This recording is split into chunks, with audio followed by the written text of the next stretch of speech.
నమస్తే తెలుగు రాజ్యంకి స్వాగతం. నేను మీ సంధ్య.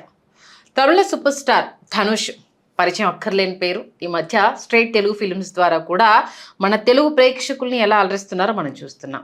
ఒక హీరోనే కాకుండా డైరెక్టర్గా కూడా తన సత్తా ఏంటితో చాటుతూ తమిళ్లో తనకంటూ ఒక ప్రత్యేక ఇమేజ్ని ఆయన క్రియేట్ చేసుకున్నారు. ఈ నేపథ్యంలో అటు ఇళయ దళపతి విజయ్ సీఎంగా ఆయన టర్న్అవుట్ అయిన తర్వాత సినిమా ఇండస్ట్రీలో సినీ ప్రముఖుల దగ్గర నుంచి పెద్ద ఎత్తున నెక్స్ట్ వీళ్ళే రాజకీయ ప్రవేశం అంటూ అనేక రకాల కథనాలను మనం చూస్తున్నాం.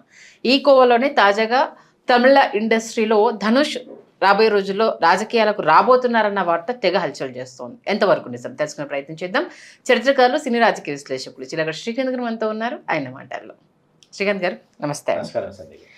ఏంటి విజయ్ గారు సక్సెస్ అయిన తర్వాత చాలామంది మొదట విష్ చేయడానికి కొంత ఇదైపోయారు. ఆ తర్వాత చాలామంది క్యూ కట్టేసి విష్ చేయడము, ఆయనతో ఉన్న అనుబంధాన్ని షేర్ చేసుకోవడం, ఆయనే అంతే ఆప్యాయంగా రిసీవ్ చేసుకోవడం మనం చూసాము. ఇప్పుడు హీరో ధనుష్ కూడా రాబోయే రోజుల్లో రాజకీయాల్లో అడుగు పెట్టబోతున్నారు అన్న వార్త వింటున్నాము. ఎంతవరకు ఇది నిజము? వెళ్తే నిజంగా ఎలా ఉంటుంది?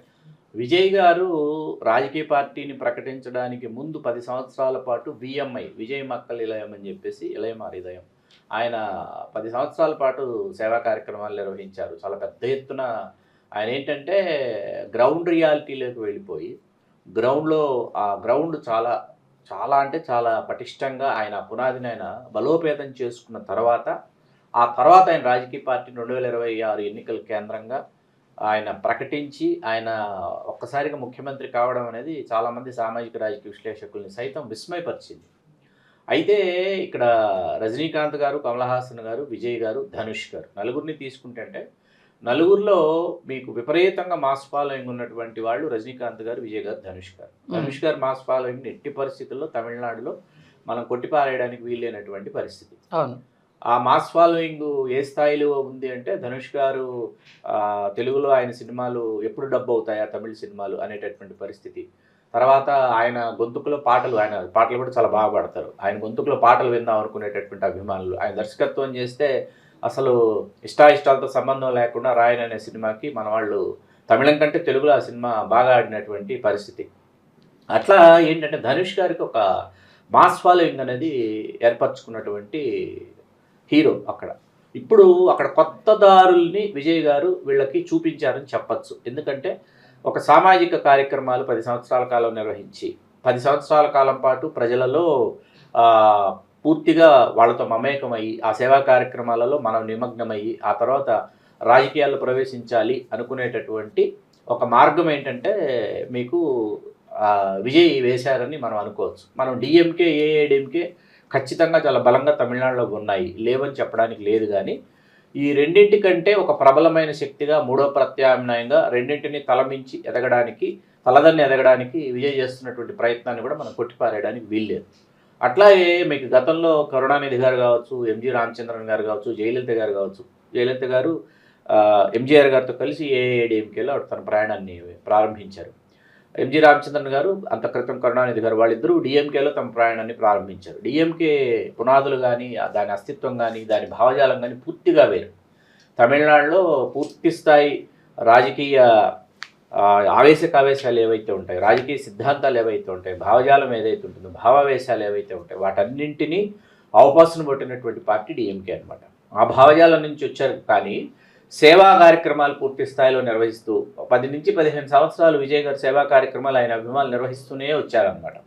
వాటిని చాలా జాగ్రత్తగా విజయ్ గారు మానిటర్ చేస్తూ వచ్చారు. ఇప్పుడు ఇక్కడ తమిళనాడులో కొత్త చర్చకు దారితీసినటువంటి విషయం ఏంటంటే టీవీకే విజయం తర్వాత ఇప్పుడు ధనుష్ గారి అభిమానులు ధనుష్ గారు ముకుళిత హస్తాలతో ఉన్నటువంటి ఎరుపు తెలుపు రంగులలో ఉన్నటువంటి పతాకాన్ని ఆవిష్కరించడం అనేది ఇప్పుడు అక్కడ రేపు ఖచ్చితంగా ధనుష్ కూడా రాజకీయాల్లోకి మరీ ముఖ్యంగా క్రియాశీలకం కాబోతున్నారు అనేటటువంటి సంకేతాలను అయితే వెలువరించింది. దానిని ధనుష్ గారు కూడా దానిని కొట్టిపారేయడం లేదు. కాకపోతే రజనీకాంత్ గారి మనం అల్లుడనాలా లేకపోతే మాజీ అల్లుడనాలా అన్నది ఏ విధంగా సంబోధించాలన్నది ఒకసారి ఆలోచిస్తే అర్థం కాదనమాట. మాజీ అల్లుడే అయినప్పటికీ ఆ ప్రభావం ఎంతవరకు ఉంటుంది అన్నది కూడా మనం పరిగణలోకి తీసుకోవాలి. అక్కడ రజనీకాంత్ గారి అభిమానుల్ని ఏమాత్రం మనం కొట్టిపారేయడానికి వీల్లేదు. బలమైనటువంటి సంఖ్యలో బలీయమైనటువంటి శక్తిగా వాళ్ళు ఉన్నారు. వాళ్ళు ఎంతవరకు ధనుష్ని ఆదరిస్తారు అన్నది ఒకటి చూడాలి. మొన్న రజనీకాంత్ గారు చాలామంది అభిమానులు విజయ్ గారి కోసం వాళ్ళు చాప కింద నీళ్ళగా వాళ్ళు పనిచేశారు. చేయలేదన్నమాట అవాస్తవం. వాళ్ళు పనిచేశారు. ఒక కొత్త నూతన రాజకీయ శక్తి తమిళనాడులో రాజకీయాల్లో తెర మీదకు రావాలని బలంగా కోరుకున్నారు కాబట్టి విజయ్ గారు అన్ని స్థానాల్లో ఆయన విజయం సాధించడానికి సాధ్యమైంది.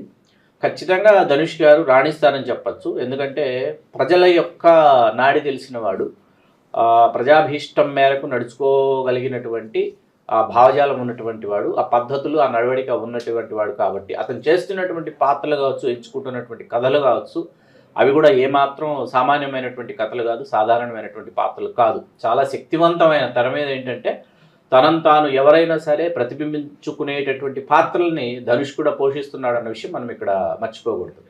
విజయ్ తర్వాత ధనుష్ ఖచ్చితంగా ఆ స్థాయిలో అటువంటి పాత్రలను అతను పోషిస్తున్నాడు.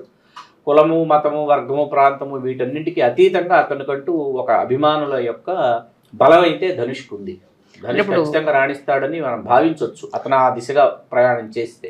అంటే కొత్త పార్టీ పెడతాడా లేకపోతే ఉన్న పార్టీలతో టైఅప్ అవుతారా అన్న ఈ చర్చ కూడా చూడాలి. డిఎంకే సొంతం చేసుకుంటుందా, ఏఐఏడిఎంకే సొంతం చేసుకుంటుందా, ఎవరి కోసం ఎవరికి గొంతుకగా మారుతాడు అంటే ఉదయనిధి స్టాలిన్ కూడా డిఎంకే అయితే సొంతం చేసుకునే ఛాన్స్ ఉండదు. ఎందుకంటే నెక్స్ట్ తనకు వారసుడు ఉన్నాడు కాబట్టి స్టాలిన్ ఉన్నారు కాబట్టి స్టాలిన్ గారు ఏంటంటే చూడాలి. అది దానిని మనం రాజకీయాల్లో దేనిని మనం కొట్టిపారేయడానికి వీలేదు. ఇప్పుడు రజనీకాంత్ గారు స్టాలిన్ గారు చాలా మంచి మిత్రులు.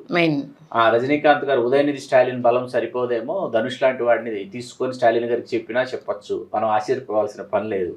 రాజకీయాల్లో రకరకాల సమీకరణలు ఉంటాయి. అయితే ఇక్కడ ఎవరైనా రేపు లక్ష్యం ఏది చేసుకుంటారంటే విజయ్ ఏకాఏకిన ముఖ్యమంత్రి అయిపోయాడు కాబట్టి ప్రతి ఒక్కరు ఏంటంటే ముఖ్యమంత్రి పీఠానికి చేరువ కావాలి, మనం కూడా కృషి చేస్తే, మనం కూడా ఈ దిశగా ఆలోచించి ఈ విధమైనటువంటి సమీకరణ చేస్తే మనం కూడా కావచ్చు కదా అనేటటువంటి ఆశ అయితే ఖచ్చితంగా ఉంటుంది. కాబట్టి మనము అతను సొంత రాజకీయ పార్టీ నెలకొల్పి పొత్తు పెట్టుకుంటాడా, పొత్తు పెట్టుకుని ఎన్నికలకు పెడతాడా, లేకపోతే ఉన్న రాజకీయ పార్టీలు ఎవరికైనా అతను గొంతుకగా మారుతాడా అనేది చూడాలి సంధ్య గారు.